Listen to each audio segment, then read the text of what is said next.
All righty. So again, hello everyone. I'm Candace Clark, better known as Cando the Farm Plug, and I'm super excited to welcome you all to day 3 of our annual Earthweek celebration, where this year our theme is climate change.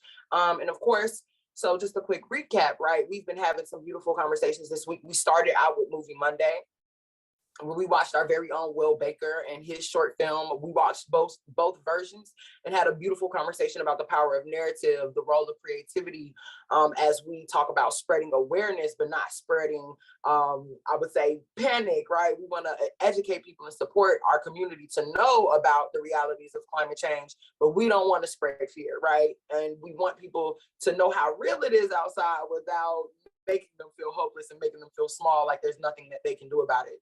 And so with such a big conversation, right, it's only natural that we would break it down into bite-sized pieces and explore this huge conversation of climate change through these various perspectives. And so as we jump into that, right, Tuesday, which was TU Tuesday, we had the beautiful opportunity to welcome back another one of our beautiful Tuskegee University alums. Her name is the beautiful Dr. Jasmine Ratliff Jackson. She is the co-executive director of the National Black Food Justice Alliance, which is a coalition that literally spreads the country and does amazing work. We had the opportunity to learn about their agroecology center, the work that they do with FAMU, the importance of participatory decision-making models and things like that when we talk about actually moving forward and, addressing some of the issues that climate is actually going to bring up for us as Black and Brown communities. And so today we have the wonderful honor of being joined by the beautiful Chef Marley out of the DMV Baltimore area. Shout out to the East Coast. But before I let her, we pull her up to get off mute, turn that camera on and tell us a little bit about herself, her work, and her journey. I want to create a little bit of space for Mr. Hooks or Dr. Shonda to say any comments. And I see we even got the future Miss Dr. Braxton on here. So if you all have any comments that you'd like to make before we hop into the conversation, I just want to open the floor for that right now.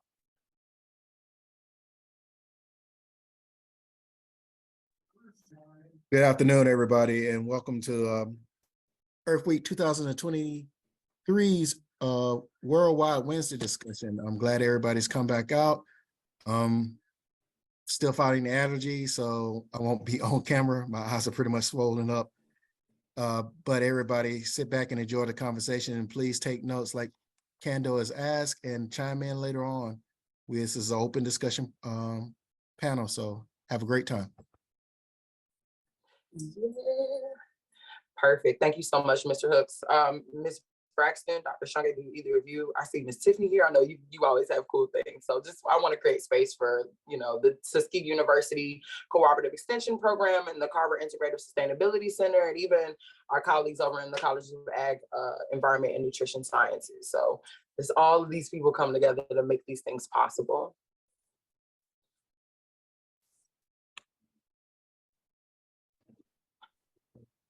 I'll just say welcome. What a beautiful Wednesday, and looking forward to it. All right, that's so perfect. Okay, no pressure, Ms. Braxton. I'll let you live. I hope you give us a question or something later on. It'd be awesome. Hey, Ms. Tiffany, how are you? I'm fine. How are you, dear? I'm well. Do you have anything going on? You want to say any comments? Just give a nice little welcome. Oh, I just want to welcome everybody. Thank you all for coming and joining us this afternoon. And I'm just excited about some exciting conversation in regards to Earthweek. Wow, thank you so much. I just wanted to give you space because people should know who you are and the work that you do with the students. So I just wanted to give you some room to say hello. So, hey, Miss Tiffany girl. Okay. Thank you. And others. Yes, thank you so much. All right, so with that, I want to invite Chef Marley to come on off mute and on camera. Yes. I love the energy, Candace. I'm so glad I joined. It's been a lot going on. Thank you, Miss Tiffany. Chef Marley. Hello, good evening, my beautiful Black people. Hello this evening. How are you? Amazing. I decided to do this outside in the garden because it is a beautiful day. So I'm guessing we might actually get to see a couple of things. You got some treats that we might be able to We look got some things. We got some things I can show around. at. Share. You just let me know when you want me to get started, and I'll tell folks who I am and what I do. And you tell me how much time I have. I even have a little PowerPoint if I have time, because I didn't want to come not slacking. I told you the farm boss, so want to Oh, come correct. oh, don't big up us like that. So this is what I'll do. I'll go ahead and make you co-host. And we can go ahead and let's hop into it, because I know normally the conversation is about an hour, but we leave room for about 15 minutes to run over. And then we also do Earthweek after hours. So I'm gonna play a little song at the end of the official end of the segment, and then we'll transition into our after hours conversation. So people can connect and build relationships and just have those conversations that sometimes you don't necessarily want to ask those questions when we record it, right? So we know our people and we deserve safe space. So, but tabling that for later, let's hop into it, right? So who are you? Tell us about your journey, where you from, what are you doing? How did you get into that? To let the people know. Good evening, everyone. I am Chef Marley, but now I guess I am Farmer Marley. I am from Washington, D.C., born and raised. Sorry, inside. Sorry about that, y'all. I am the owner, one of the owners, Foodie Delights. We are a catering company and farm and wellness company. I decided to be based in Northeast because there is a need here. There is a big food apartheid situation going on here. And so we literally turned our home into a farm with the goal of being able to educate, feed, and grow for our folks, especially where there is no access, and especially in the schools, no food education or programs to really feed these kids. And I'll just skip a little bit ahead. During the pandemic, I really realized this, and it set me on a journey of ancestral seeds. So we started in 2018. I'm a two-time cancer survivor. I've had cervical and ovarian cancer. And through that journey, I realized how much we are unrepresented and misrepresented in the medical system. And it really led me into looking into alternative ways of wellness. And one of those being cannabis, and how do we make sure that we are well educated about that, but also combining that with medicinal herbs, because one thing is not the fix all, it's a whole program. And it goes back into the diet, it goes back into education, it goes back into the soil, it goes back into giving, because everything can't be about money. Okay. So on top of that, as my grandmother said, I had a lightning rod for things happening to me. It was more crass than that, but that was a beautiful way to say it. I was hit by a car. I was thrown 3 feet in the air, and I had ended up with traumatic brain injury, severe anxiety, and PTSD. It took some time for me to be able to walk and talk and learn how to do all the things that I used to do.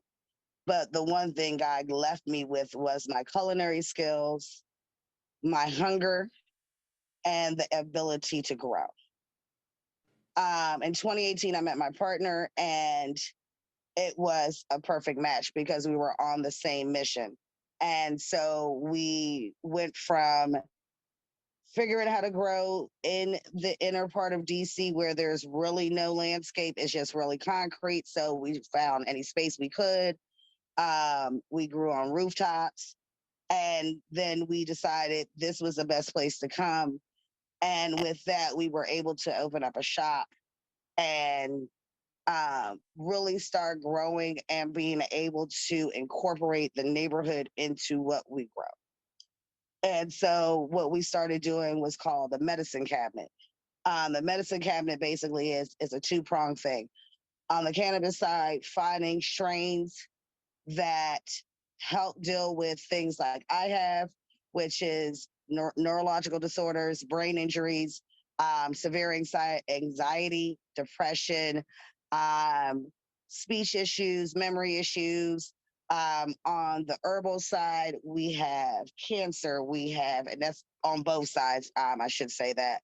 We have, high blood pressure, we have depression and anxiety, and we have all these things. So I feel like the ancestors blessed me to be a steward to be able to go down this road and really start looking and learning and being able to provide that service. And what we strive to do is either free of service or at the lowest cost. Um, so um, we've been in business. It'll be our 5-year anniversary. It was last month. We strive to do farm to table, and we believe in natural farming. Um, where we have found the issue is land. And, we have gone away from being able to possess land. I think that is one of our hardest issues. And so we have worked with other farmers. And as my favorite farmer, Mr. Chippy from Baltimore would say, we try to gangster the land and take it and give it back to the people because that's really who needs it. I'm going to try to share my screen so you can kind of see a little bit about Foodie Delights Farm. Let me see if I can pull that up for you. You should have co-host privileges. Okay, so hold on. Let me find the program and then I'll share my screen with you. So bear with me, good folks. Okay. And it should be opening up. Okay. So present. Come on, be nice. Okay. All right. So let me go back and share my screen. Okay.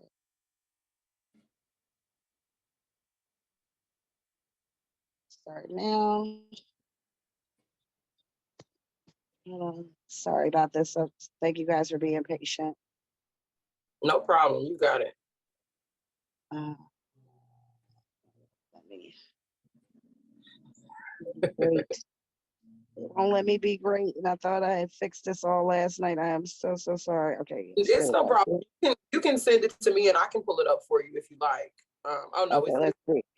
It's showing your screen. Okay, so we're sharing. Okay, so we are sharing. Okay, here we go. Can you guys see this? Yay, yes. Okay, good. Okay, my mom will be proud of all those years paid for Norfolk State University. Come on now. Okay, so we are Foodie Delights Farm, and this is our natural farming journey. I just want to take you guys with me. I'm going to read a little history for you. So the history of Black farmers is part of our mission. Black farmers in America have had a long and arduous struggle to own land, to operate independently for more than a century after the Civil War. Deficits, civil rights, and various economic social barriers were applied to maintaining a system where Blacks worked as farm operators with a limited and often total lack of opportunity to achieve ownership and operating independence. Diminished civil rights also limited collective action strategies, such as cooperatives and unions. Even so, various types of cooperatives, including farmers associations, were organized in Black farming communities prior to the 1960s. During the 1960s, the Civil Rights Movement brought a new emphasis on cooperatives. Leaders and organizations adopted an explicit purpose and role of Black cooperatives in pursuing independent farming.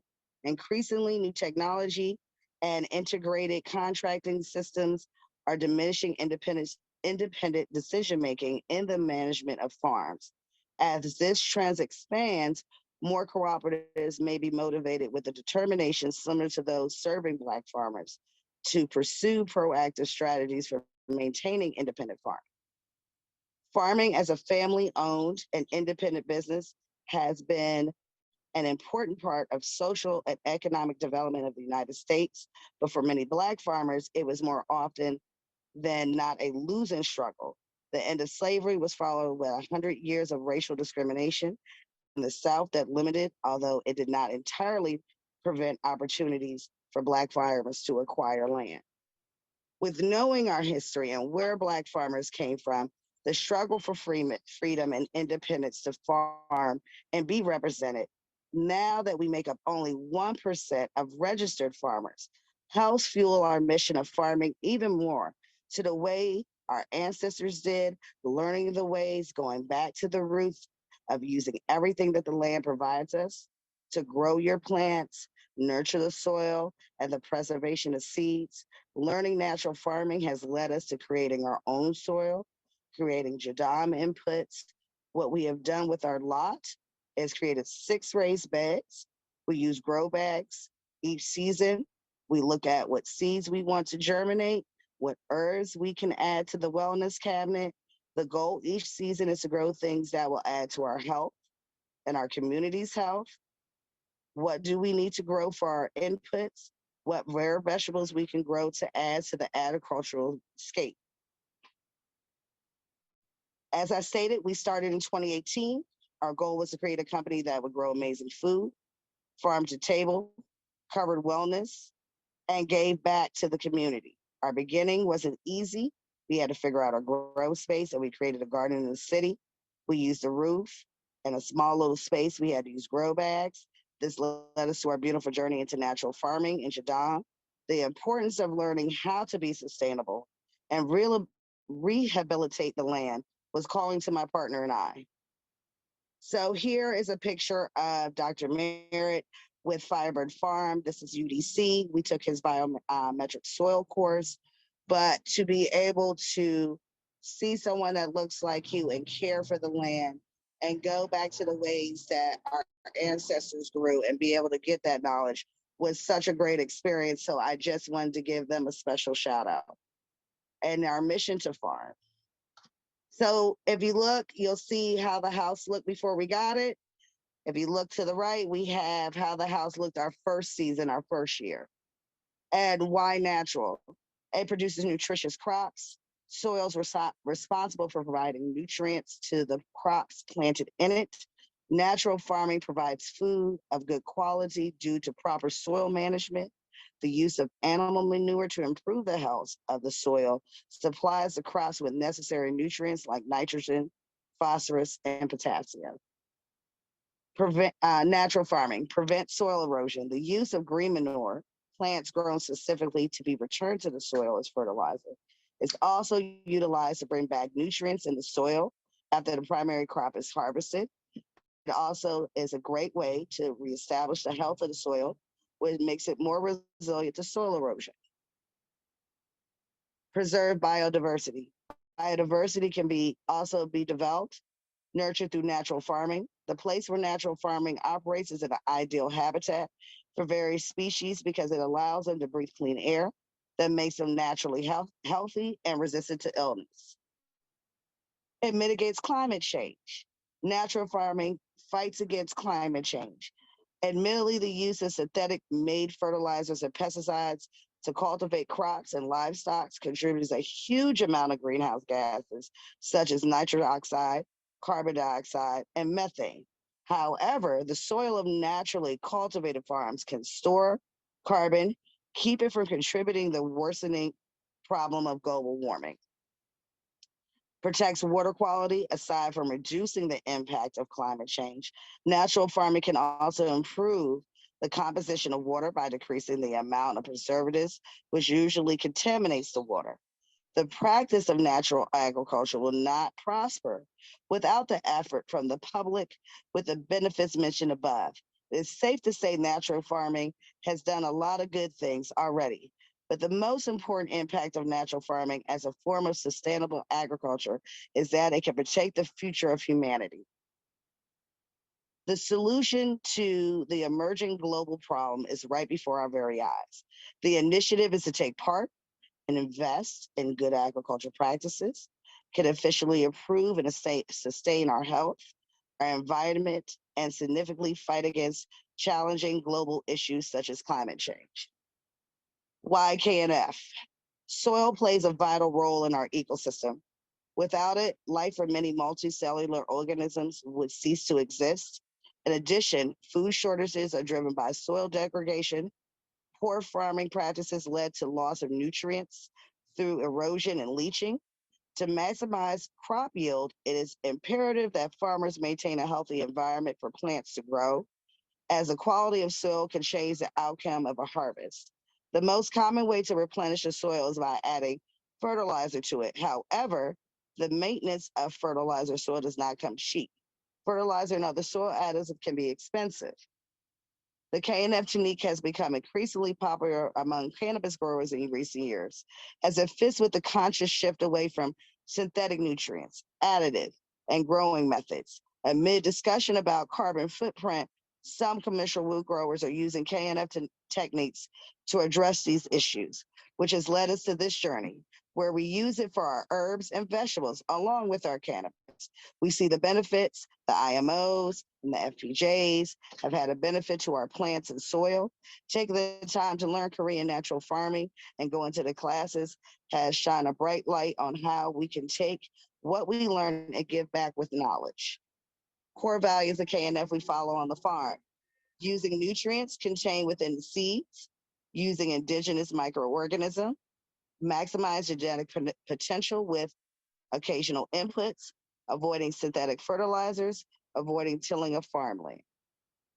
The benefits we see on our farm: lower costs, as no synthetic pesticides and fertilizers are required, less labor intensive due to no-till approach, crops can be stronger, healthier, and tastier, yields can be higher, perfect environmental conditions, and minor pest and disease issues means more plants make it to harvest. Zero waste emissions prevents transmission back into the food chain. Soil health improves loaminess, tilth, and structure. Natural inputs such as indigenous microorganisms, also known as IMO, invigorate and rehabilitate the environment. So one of the companies that I've worked with, and when we lost all of our seeds due to a sad accident, Baker's Creek, they sent us over 200, 300 seeds. I forgot, I lost count, just to replace us. So in honor of them, we grew one of their hardest plants. It's a Doritis daffodilus, which is one of their hardest plants, but we grew it. And you see my godchild, she was one of the kids that helped with that project. And you teach the babies how to grow, they will be able to fend for themselves and pass on that knowledge.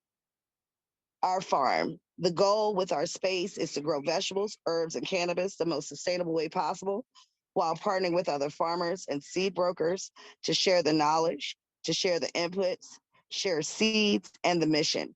Working with other farmers has been so educational and motivational. Sharing the mission to grow rare seeds and clean vegetables, no chemicals, no GMO, is so important. Growing what our elders grew and seeing it produce great yields due to following natural farming, KNF, and biometric soil methods. This is from our first journey when we were growing on the roof, trying to figure it out. And this is how we started learning how to make our own soil from each step. You know, we started with herbs, seeing how that worked. And then we started with carrots, and we had carrots. And we love pollinators because pollinators help the plants. And this was a very cool story. So I had to have a procedure done due to some cysts that came back from the cancer. And so I had to have a surgery done, and it really went left. And I didn't almost make it, but the ancestors saw me through, and they decided to give me a gift. All those plants you see there are volunteers. Not one seed was planted. It was all plants that came back from last season. So we had pumpkins, we had gourds, we had tomatoes, we had lemon balm, we had herbs of plenty. And that's when I say I am a steward that was chosen by my ancestors to keep growing, because that was a blessing in itself. So this is one view. This is the front view and another view. Our top producers last season were California Wonder Peppers, Chocolate Peppers, Ghost Peppers, Cinderella Pumpkins, Jack O' Lantern Pumpkins, Oxheart, Cherokee Purple, and Black Beauty Tomatoes. This is our pollinator section that we did. We wanted to make sure that we gave the bees little bee houses and places to be able to produce and grow. One of the things we've been learning is perfecting the growth of lettuce is one of our goals. Taking away the stigmatization of cannabis. And this is from our season last year. And this is cannabis is medicine and it brings us all together. And I just want to say in conclusion, natural farming and KNF are so important to our farm and business. They're a foundation and guide us into a bright future. Natural farming is so essential to rehabbing the soil and the preservation of our plants. Our goal is to grow the way our ancestors and pass the knowledge, build with other growers and farmers to help them optimize their growth and soil. Building community is so important. Together we are stronger. We are a force that can change the agricultural landscape for the better. And I just want to say, kids are the future. You teach them, they will grow. And this is from our season, our second year. And I just want to say thank you. Let's see how I get out of here. Stop share. Thank you so much for that. That was amazing. Like, our day is Worldwide Wednesday, and you literally just took us around the world with that presentation of your practices. That is amazing.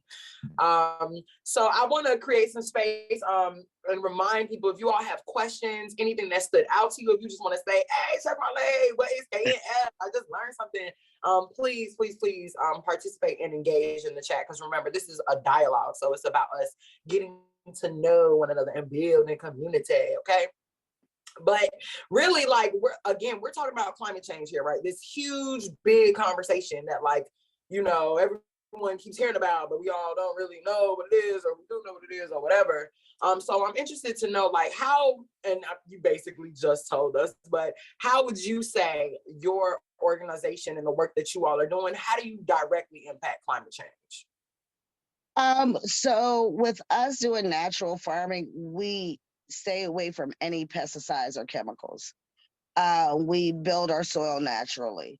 We strive to do rainwater collection the proper way. Making sure that we use green matter to go back in. So there's nothing that's wasted. Yeah. Okay. Yeah. It's interesting because, like, I have some friends, obviously some friends that farm, and they have this concept, like, the earth trash didn't exist until we got here. Like, everything was literally recycled, right? And so, well, I won't say until we got here, but until other people got in charge. And so I can really appreciate. So I saw earlier in your presentation, you said Jadon. Is Jadon the same thing as Korean? So you have Jadam and you have Korean natural farming, which are kind of within the same. So one, the Jadam is more Master Child's son, where he is like, hey, Black folks have been doing this. And they literally took leaves and grass and stuff that we consider weeds and turned that into the soil. They grew in the forest. People have still been trying to do that and cannot perfect that. So we need to go back and give respect and trace that and say, hey, okay, this stinkweed or this dandelion can be used to be done, besides dandelion wine, which I do love. Everything has its purpose. And because we have stuck our boot, and I'm not saying just us, but we have stuck our boot up Earth's butt, and we have created this, I can't even think of the word I want to use, this dependency on technology and chemicals, and everything needs to be fast. And one thing I noticed where people got to kind of sit back and think about it was when we were locked down and people realized the importance of growing for yourself. What is around you? How do you feed yourself? How is your body maintaining? And we're seeing more people being more conscious of that, because that's how I had to stop and say, okay, yeah, I have a good relationship with Baker's Creek, but where are my black seed companies? Where are the black seed growers? And I went down there for 2 years down that rabbit hole and just started collecting them and putting my money where my mouth is. I mean, you can go on my Instagram page, and that was my hashtag for 2 years. Put your money where your mouth is. I mean, if you got seeds and you're a black farm, I want it. And I'm still on that mission. And people are like, well, what does ancestral mean? It is the things that they had the forethought to bring with them, especially one of the grants I'm going after, the Braiding Seed Sister grant. The reason why that one's so passionate to me is because I've been reading that story. I've been on that in different conversations. These women really knew that they may never make it back, but they needed to bring something with them and bring a piece of their beloved motherland with them. So they braided these seeds in their hair to bring them with them. So if they took that forethought, I need to take that forethought. I'm so happy you mentioned that, because I literally have the application right here. I was going to share, like, I don't know if you applying for this, but people should definitely know. I did. Okay, there we go. So if you're not familiar with the Braiding Seeds Fellowship, this grant, it's definitely something you should be aware of. What is it, like $50,000? Yes. It's $50,000, but they also are giving away mini grants in case you're not eligible this year. And even if you don't get it this year, it is a cohort, and you can always apply next year. And I think that's from Soulfire Farm, right? Yeah, till May 1st. Yes. Okay. Yeah, which is next Monday, next Tuesday. Get it right. Ish. But I'm happy that you started knocking on the door of the ancestral seeds, right? And so I kind of want to unpack that a little bit more, like, why ancestral seeds? Like, why should people care about that? And what is important about that? So we know about the diaspora. We know that was something that was started. But with that takes such a wide range, right? So that's kind of like my master gardening class where they were talking about agroecology. I mean, that spans so many things, right? But what about, like I said, the ancestors that took that time to bring those seeds and then grow them and preserve them and keep them generations in? And I look, you sent me something about investment. The elders used to talk to you about buying land. And why would you buy land? To grow those seeds that they preserved and saved. Land was our key investment to be able to build a future and pass it on and teach those babies. That's why I kept saying, if you teach them how to grow, one thing my godchild will tell you, I know how to grow. I can tell you what each plant is. And that makes me proud, because that means she will be able to carry that torch on when I'm not here. And that is so important. No, like, we just had someone in DC deface the Paul Robeson mural. And I'm actually growing a tomato that is dedicated to him. And that's what I mean. They didn't know who that was. And that's because that's no longer being taught. Our history is being whitewashed, erased, taken from us. And these seeds are a key part in keeping that alive. I'm not disrespecting that. I'm all about it. But when I say we need to say our ancestors, our elders, we need to speak their names. We need to keep that lineage going. We need to talk about the Paul Robeson seeds. We need to talk about the Haiti Mama seeds. We need to talk about Blue Jay corn, because they'll quick to say, oh, it's Native Americans. But when you go back down and look at it, no, it was us that brought that here. And we have lost that. And my job, as long as they keep letting me get out the hospital and breath in my body, I will scream it, I will grow it, I will go broke, do it. When I got hit by that car, when I got my check, I put and started a business. And everything that I do, every cent that I make goes into this farm, into this business, because I put my money where my mouth is. And that's my investment. And if I live by my word, and I show by my word, and I show by my word, and I go out there and do the effort, then I make my ancestors proud. then I keep their names in people's mouths. And they keep asking about ancestral seeds and my Black self. And I can go out there and have other farmers doing it. Their names are going to be held on to because it's important. They don't want us to grow. I watched them till all that food away during the pandemic. Instead of saying, how can I go 3 blocks over and feed those folks over there? May I not make the money, but at least that food could be able to feed a belly. We've lost that. And that's what made us so unique as Black folks and what made our community so different and bountiful because we shared knowledge. We took care of each other. We kept it going down the line. And that's why they drowned out cities and burnt cities and erased us from the books. And that's why I say ancestral seeds. I mean, that's if I don't even know if you know how many of the topics from this week you just touched on in that response. Like the way that you just seamlessly brought all of that together, like even like from agroecology, like that is a cool frame, right? That is a good, like an academic approach, but like for everyday people, that may not be the word that we use, right? And even what I'm hearing you say is the narrative of our ancestors, that when we speak their names and when we literally plant these seeds, we're keeping those narratives alive. And so I'm wondering, from your perspective, what is the impact of those narratives on climate? On climate, I think if we each one teach one. I'm very lucky to have my partner. He just hosted a KNF course here, right? Most people don't even know what that is, and that's Korean natural farming. And even if you go back and look at all of that, that goes back to us. And me and him say that all the time. But we were able to get 12 African Americans into that course. So that's 12 more Black folks naturally certified, Korean naturally certified, that could go out there and teach 12 more and another 12 more because they don't want us to have it. And again, what do you mean that when you say, okay, you still have to say climate change? That is part of climate change. Not being able to have to go out here and take your dollar to go buy something from a Home Depot or Lowe's, and I'm not saying you shouldn't support a nursery, but if you can sit there and make it yourself, look at how your footprint is lessening. And then someone you're teaching to do the same thing. And then that means we're preserving more years for our lives to live on this land. Does that make sense? Yeah. So, and, like even collecting rainwater, now they're like, oh, well, you can get this and you can get that.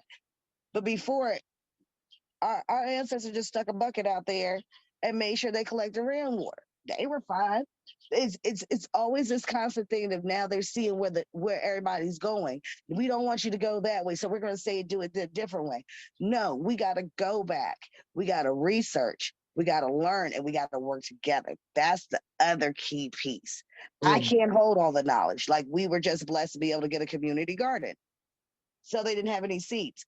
I have a seed vault. I told you 2 years I've been going down that rabbit hole, and before that I had already a vault.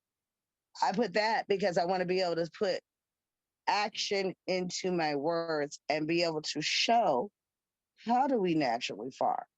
How do we take these seeds and how do we grow these seeds? And even if it's 1 or 2 people in there, guess what? That 1 or 2 people will be able to share that with 2 more people.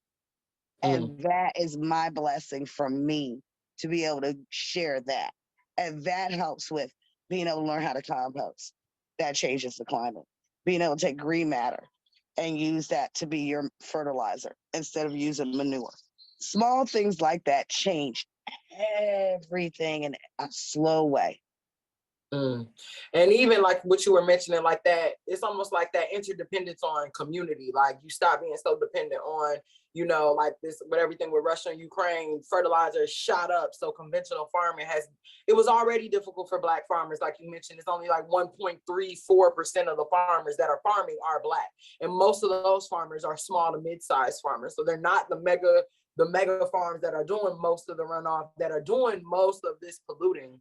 But yet we still find ourselves struggling. But to be able to harness these practices that are really ours, it's empowering. Especially like I'm literally sitting in the CARVER Integrative Sustainability Center. You know what I'm saying? And that was what it's all about. Is being able to take path, like even Booker T. Washington, cash your bucket down where you are and make the change with what you have. So we have a couple comments, and I want to encourage everyone Do not forget, I see Mr. Hooks has posted the survey in here. So do not forget, y'all, do that survey, please. And thank you. We appreciate that.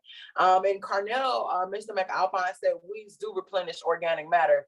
They replenish nutrients that decrease leaching of matter in soil. And we had a question from Richard Whittington, Dr. Whittington, and he said, how are you sustaining IMO populations? I forgot what that meant.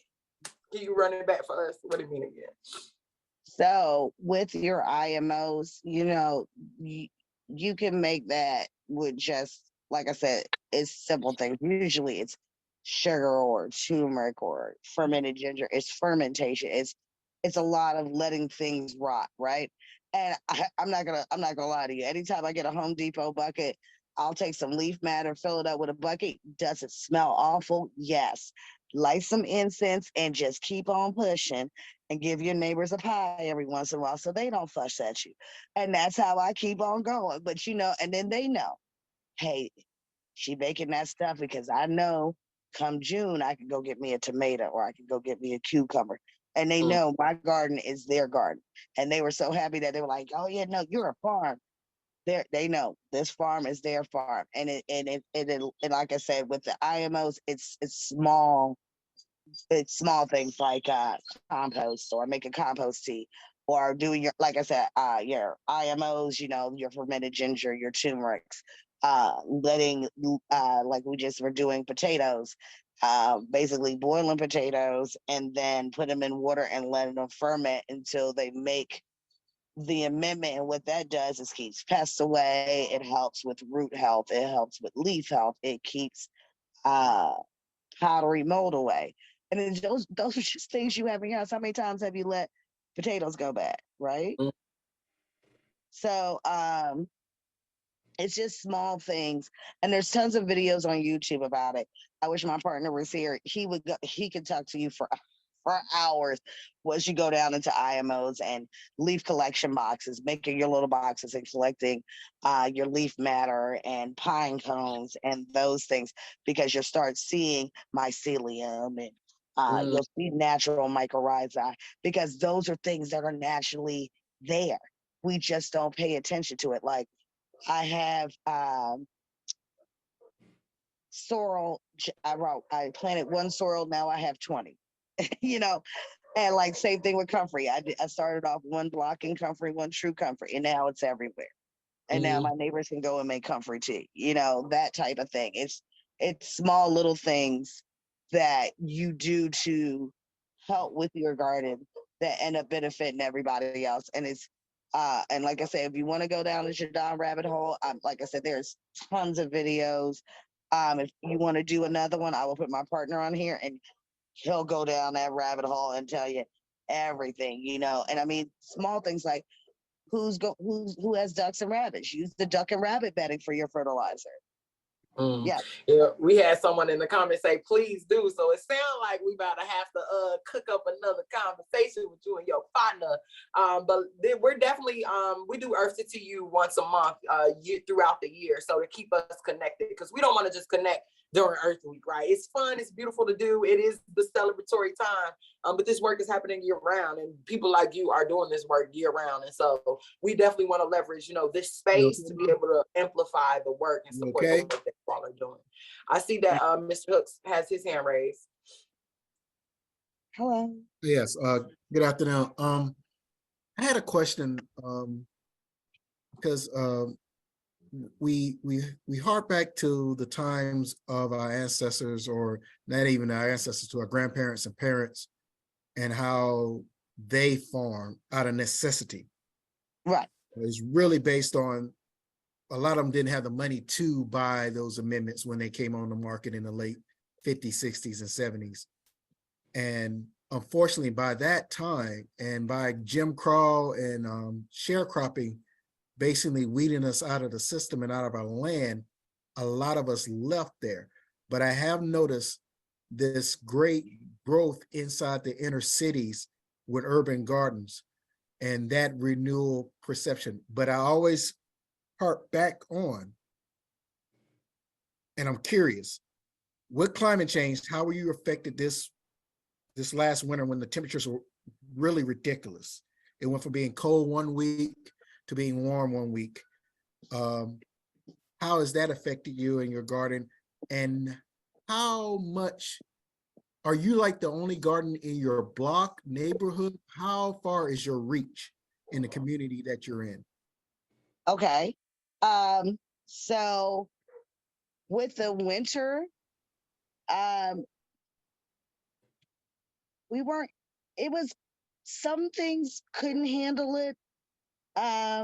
Some things were just super resilient, and that goes back to the building of the soil, the maintenance of the soil, and really going down that natural farming practice. And the other question was, what is my reach in my community? I have had 4 people start gardens. We've done teas with the DC pollinators because they like to come sit on my porch because I offer tea.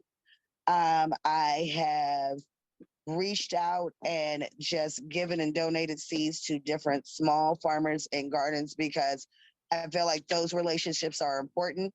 We have traveled as far as Oklahoma, Maine, Connecticut, and Pennsylvania to go and offer our services for free, to offer seeds, to offer clones, cuttings. It's a whole huge network um, of just giving and giving back and love. And I do understand because my grandfather came here from Jamaica. They brought him here. He got a citizenship working on the ship. And what he brought back from Jamaica was some of his growing methods. And what he did was teach other people in the community how to grow. So that's kind of where I get that from, even though I didn't have much time with him. I kind of embody that spirit whenever I talk to my elders. They say I remind them of him because his thing was, it's selfish to hold on to that knowledge and it's selfish to hold on to those seeds. You're supposed to be able to share that and be able to get the community to be a part of that. So I guess with me, that's how I am. When we first moved here, I introduced myself to every neighbor. I let them know what we do. And, in the summer, if we're doing big, large meals, they're more than welcome. If there is a plentiful bounty, they are more than welcome to come into the garden. If they need help with their gardens, uh, if they need help with their gardens, we do not mind going to help them. We don't mind help with their soil. If they need plants, we don't mind. Like I said, it's a labor of love. It is my calling. We strive, like I said, we were blessed to be able to take over a community garden recently, and we have put 95% of our stuff in there because we're like, we know we'll get it back later on. It's not about the stuff or the dollar. It's about living the action and being able to grow the proof and put the proof in the pudding. And that's where I think I am. And then, yes, we have had difficult weather sometimes, but like I said, with how good our soil is, and I hate to sound cocky, but with how good our soil is, we usually make it all the way through January. We can make it almost into the middle of January before we see things really die. Like we have grown tomatoes and peppers well into like almost the end of November, and they're still tasty and flavorful, and we couldn't believe it. But when you put the initiative into it and really treat them as like what you want to put in your body, you want to put into your plants. I hope I answered all the questions, and there's more I can answer. Not a problem. No, I love that because we have down here in Montgomery, we have our Tuskegee University Urban Ag Innovation Site.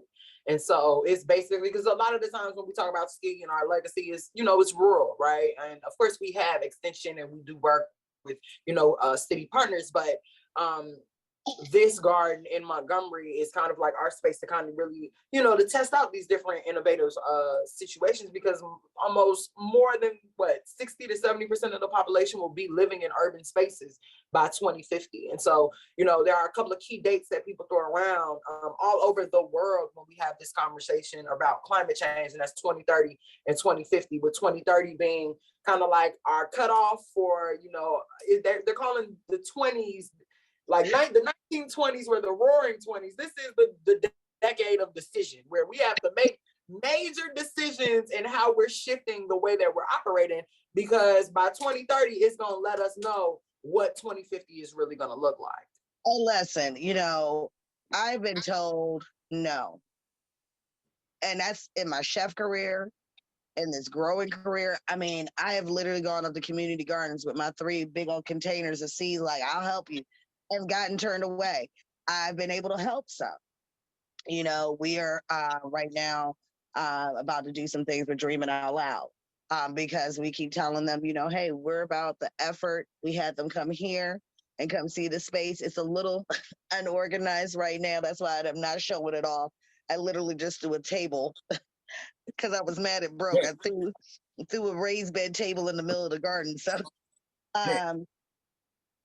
but yeah, I mean, our thing is to really work with other farmers. Like, I love Farmer Chippy I've met in Baltimore. Like, that's my guy. I love what him and his wife is doing. You know, we've gone out there rain or shine just to help them out. I mean, even, you know, our car is down. We've found rides out there just because we really believe in what they're doing. I mean, like I said, we've drove all the way to Oklahoma to help a farmer who needed genetics and seeds because his partner stole everything. And so we got in a car, we rented a car and went out there and helped him out and really got him good and started. And I think that shows the initiative of saying, hey, we're here about helping each other and teaching each other and making sure everybody can be a part of the global change and climate change.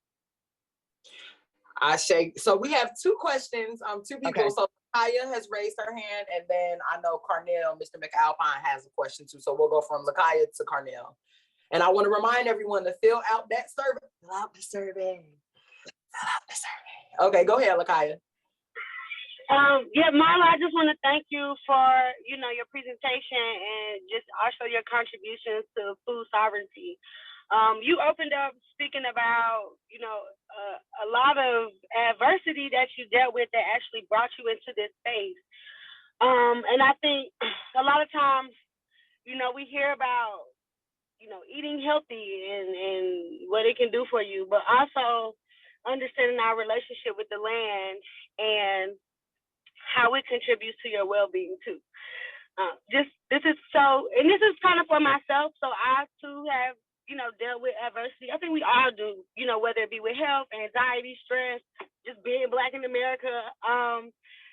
So my question is, if you had to choose between the two, which is like healthy eating or your relationship, just being in touch with the soil and being in touch with the process of growing, what do you think, which of the two if you had to choose one or the other, which one do you feel like contributes to the greater well-being of your soul or of your person? Is it the food that you consume or the relationship with the land? I can't choose. I love, they're both so entwined because, you know, I eat from what I grow. And what I put in there, I know I would put in my body. And I will tell you, I've had some dark nights, and being able to put my hands in that soil or just grounding on that ground snap me back. And I always have to go back to saying, I thank you for being able to grow and to produce and to have this opportunity and to ingest something that I grew. So I don't know how to choose. I'm going to be very honest. No problem. I think, you know, it's not necessarily an easy question. And hearing you reflect on it, Candace and I, we talk sometimes. She's from Chicago, and we talk about if like some part of Chicago where they just isolated people from nature and how it kind of just messes with their psyche. But I think I'm led to believe myself that it's the relationship with the land that allows us, that it just offers, like you're saying, like you can, when you're feeling down or out, it's not you go and make you this beautiful garden salad. It's being able to be in touch with nature and watch nature grow that offers that degree of healing. And I think maybe I need it for myself too, because sometimes we put so much stress on what we're eating and how, what we're eating, what our diet is, and that can cause anxiety too. But Right. sometimes just getting outside in nature can potentially offer the healing that we're seeking. Definitely, definitely, definitely. And I tell people,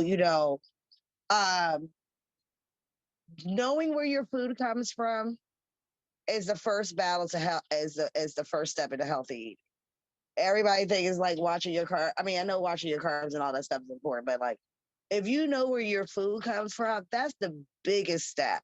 Because one thing you got to think about when we're buying from a store, a chain, is preservatives and things that they do to get that food here. So we don't know all of that. But if you go to Farmer Bob and say, hey, you shot cow Susie today, can I get me a couple steaks and this and that? You know that cow is coming from Farmer Bob to you. Like I made a relationship with a small farm in Chicago named Bully Doe Meats. And I've been with them ever since. Sometime out.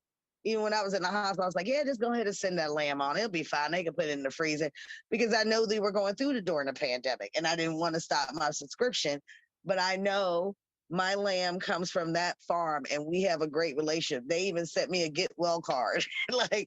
And that's when you makes you feel good because you have that personal relationship with that farmer. Ashe, thank you so much for that question, Lakaya. I know Carnell, he's been waiting patiently, so I want to be sure that we get him. Because go ahead, Carnell.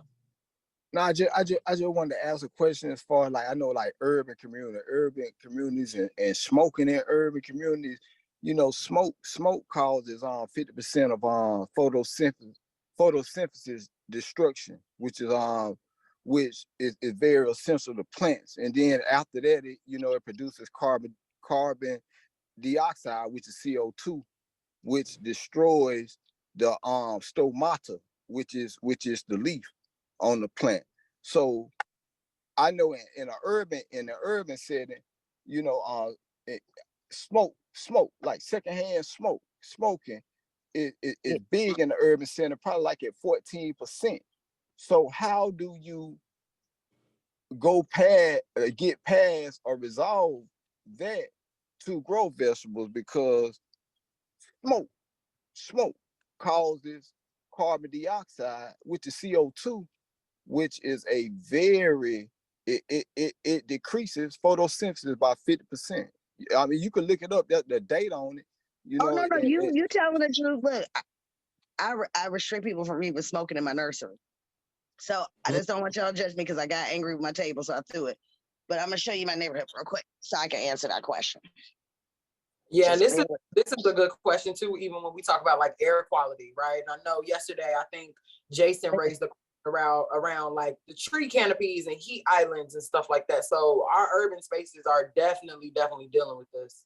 So don't judge me right now. I was angry. I threw a table and we've been getting everything together. So this is an older neighborhood. So you have folks in 70s, 60s, younger folks, but everybody's so that's one of their little gardens there. He's trying to get one set up.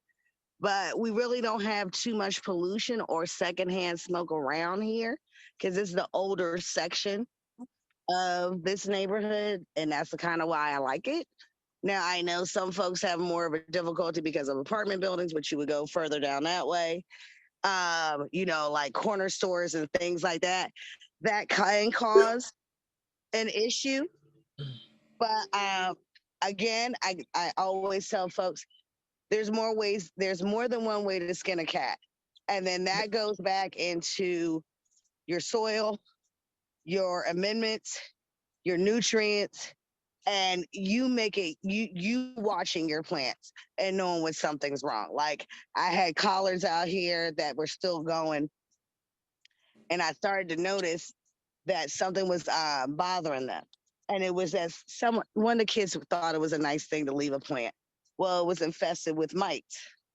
So we had to pull everything out. We had to do the amendment with the soil, but everything kept growing. Everything kept growing, and the only thing that had mites was the collards.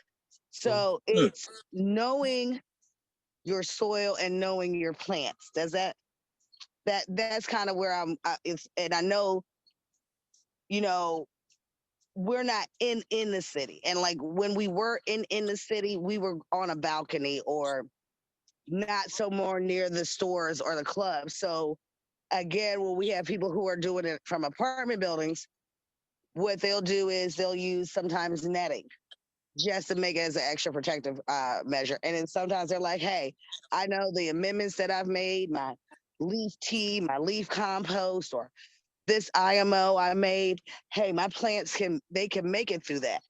And that's why I say it really goes about the schedule you have for your plants and feeding your plants.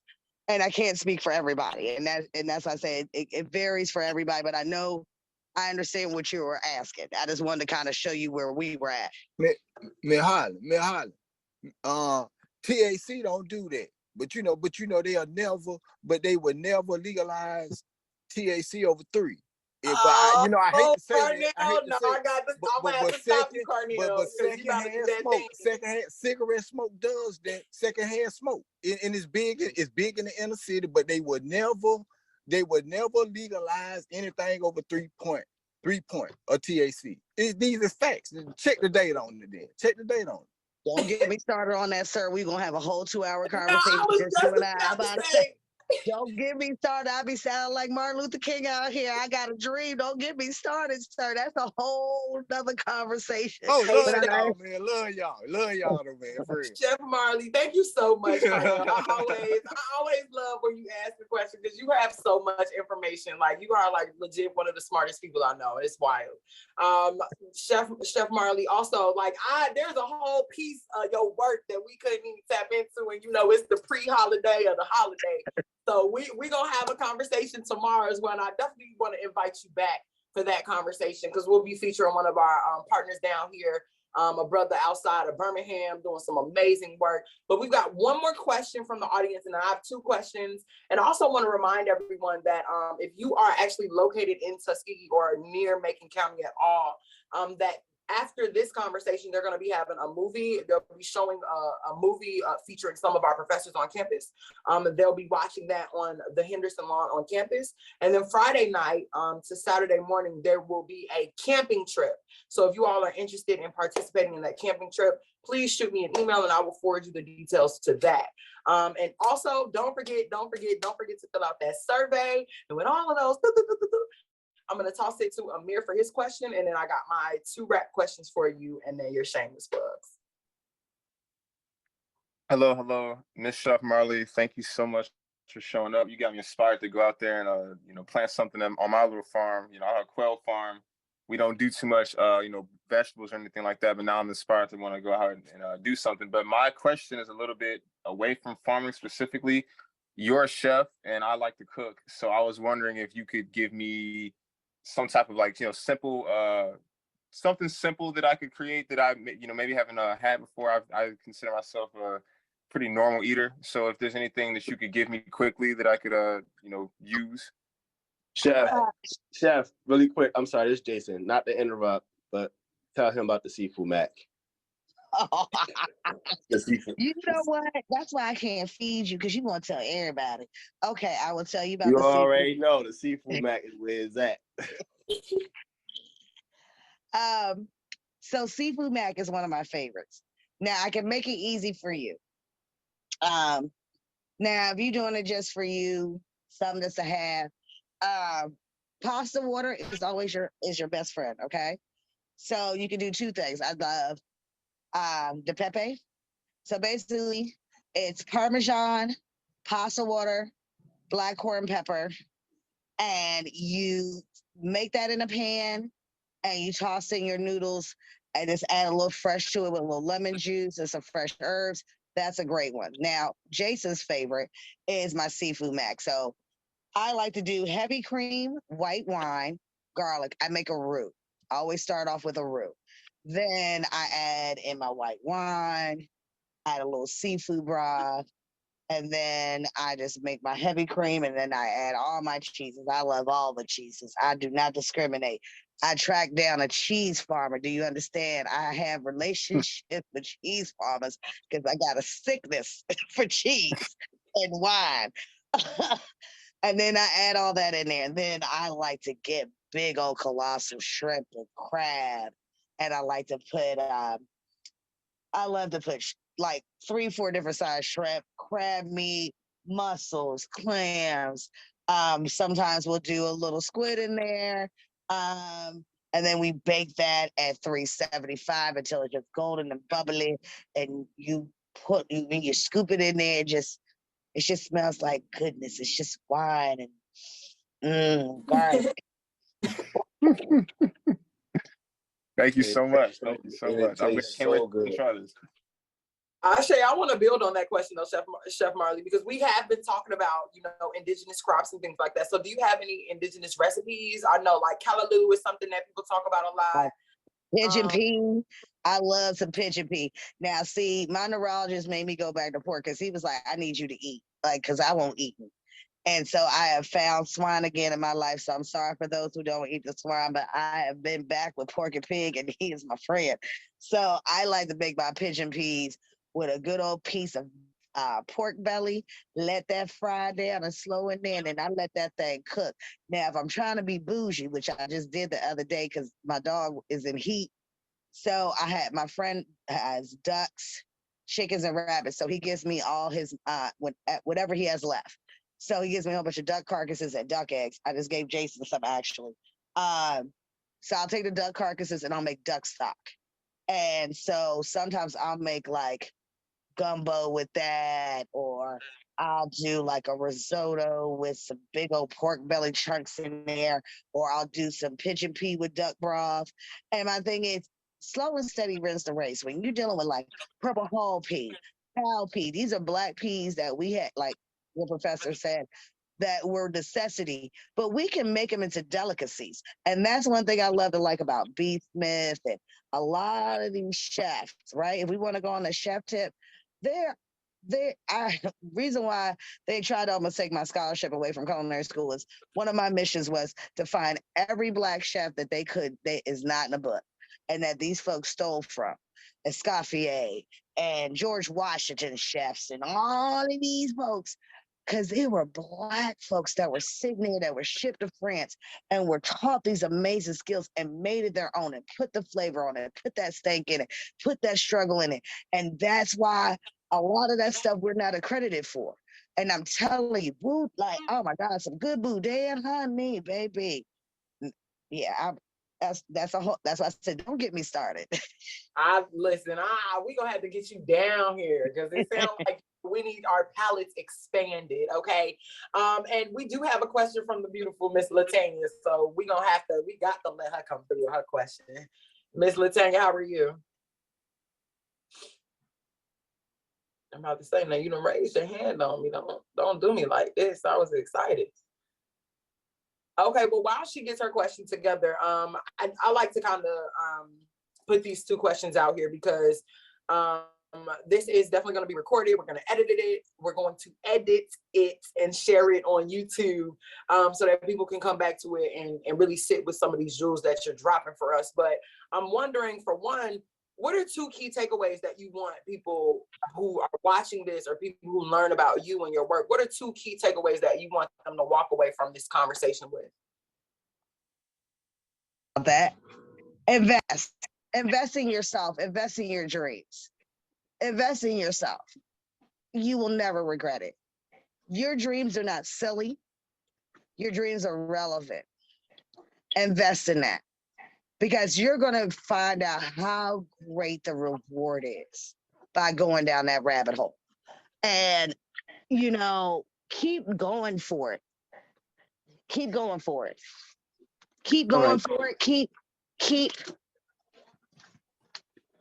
going for it. Sorry, my dog got loose. So sorry. Okay, can you hear me now?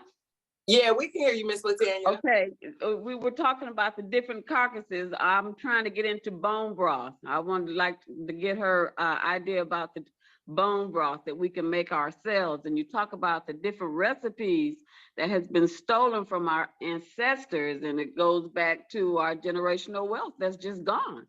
So we have to gather that again and see what we can come up with and try to restore some of that generational wealth. You said you're going to track down some of these people. Well, we need to start hunting.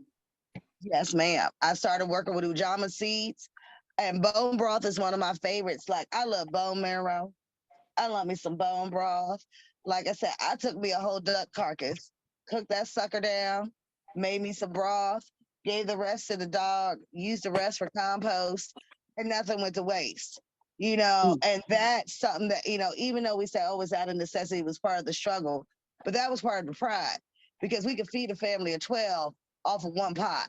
And even though, you shouldn't brag about that. No, that showed how smart we were, how we could mother wit. preach it.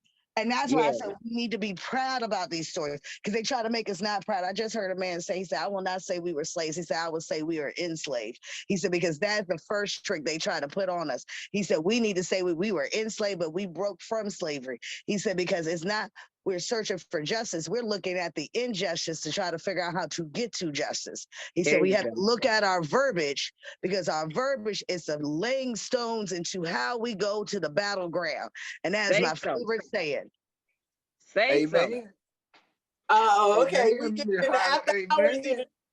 Y'all about to take us in the after hours before we get there. Okay. Chef Marley, you told us your first key takeaway was to invest in our dreams. So what would the second takeaway be? Grow. I don't care what it is. Grow. Because I'm going to tell you right now, you're going to look up and nothing you eating is real. They already just approved fake chicken in the stores. They've been hybriding salmon forever. Grow and learn your farmers. Work with your farmers. Make a CSA. However you can work together, do it. Grow and work together because that is going to be our way back, and that's going to get us our financial wealth back. Ashe.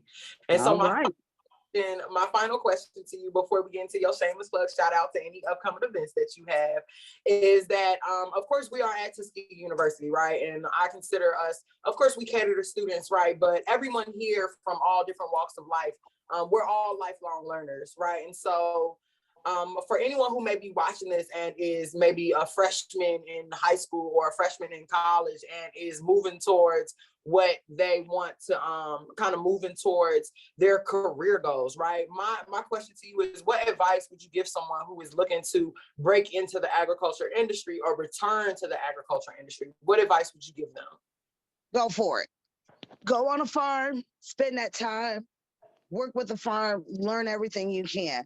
Because one thing is they want to keep the knowledge from you. I just did the Annie's project, which made me FSA certified. Now, my mom gave me a great name, but most time people think it's a white woman coming in there. And they were disappointed when it wasn't a white woman in there. And I stayed that whole course, even though they tried to get me out of there. Fight for your knowledge. Go after. If you want to be an ag, any way you want to be an ag. Go after urban ag, cannabis ag. Go after it. Fight after it because you are deserving of it. Your education is your power. Get as many certs as you can. Go to anything you can. Volunteer at anything you can. Go after and take it. Make it yours. You know how many people have told me no, won't let me in the door? I don't care. Same thing with culinary school. I went and found scholarships. I sat there and sold meals out of someone else's car. I didn't even remember the man's name, but he was great. I'm grateful for him, but that was my dream. It goes back to fight for your dream. If you want to be an ag, go for it. If you got a little piece of land, make it your land, make it your farm, register that as a farm. Don't let anybody tell you no, because I tell you, when they told me I wasn't going to walk out that hospital last summer, baby, we having this conversation today. Okay. Ashe. So before I get into our song that'll give us a couple of deep breaths to marinate and all this beautiful talked about broth and stuff that's inspired the song that we're gonna listen to. But we had some requests about your contact information. So where can people find you? How can they connect with you? And do you have any upcoming events coming up? Like, what do people need to know so we can keep up with Chef Marley? So I have been very blessed and fortunate for an opportunity. I just partnered with Black Nickel So with them, I'm doing the community garden. So we're doing our first community day on Earth Day on Saturday. Is going to be with HBCU Alliance. So that's going to be from 10 to 1. And I do not have the address on me, but all you have to do is look up Arboretum Community Center if you are in the area. You can find me, Chef Marley, without the E, because I do not need to get sued by Bob Marley's kids. I am not fronting. It's just Marly, Chef Marley. That's me. You can find me on Instagram. Also, you can find us at foodiedelights.org is our website, and Eat Foodie Delights on Instagram. I'm always free for questions. I'm always free to help. I'm always available. If you need my number, Jason has my number. I am free for a chit chat anytime, any question, any recipe. You need to scream, or you need a hug, or you need to hear Chef loves you. I have no problem with doing that. I'm always available. That's part of my mission. We are a tribe. If you look on there, it says Foodie Delights. Welcome, tribe, because we are a tribe that has to make it together. Ashe, and together we shall. So that is a wrap, y'all. So we're going to, you know what I'm saying? Like, this is day 3. It has been a worldwide Wednesday. We've going to Korea, to Africa, to DC, to Alabama, to California. We have literally been all over with our conversation with you, Chef. And I appreciate you so much, just for your energy, for your willingness, for your cooperation, right? All the stuff that you got going on. I really appreciate you taking out this time. And again, a special shout out to the CISC Carver Integrative Sustainability Center and to the Tuskegee University Cooperative Extension Program. So before I play this song and get us into our after hours mode, I want to create some space for either Mr. Hooks or for Dr. Shange to say a couple of words, and then I'm going to cue up this music.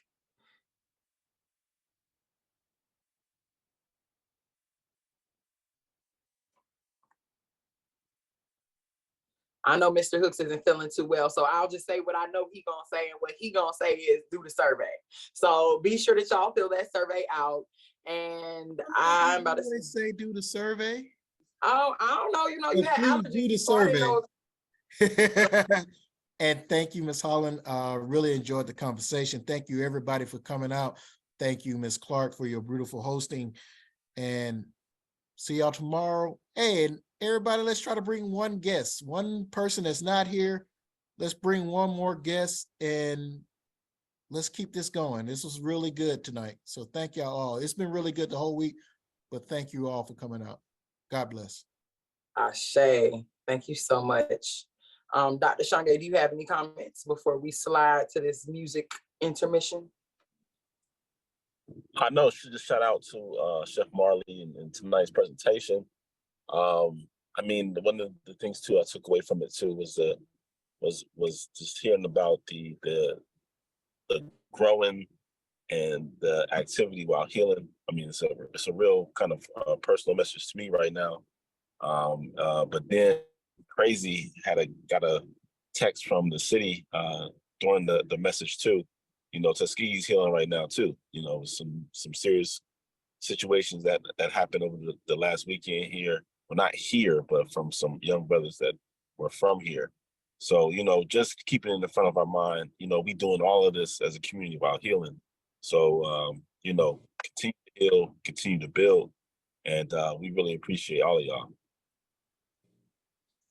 Shay, thank you all so much. Now enjoy this tune, and then we're gonna come back and talk about stuff, because we got some cannabis questions for you, Chef, that have popped up, but we're gonna stop recording and we're gonna get that. So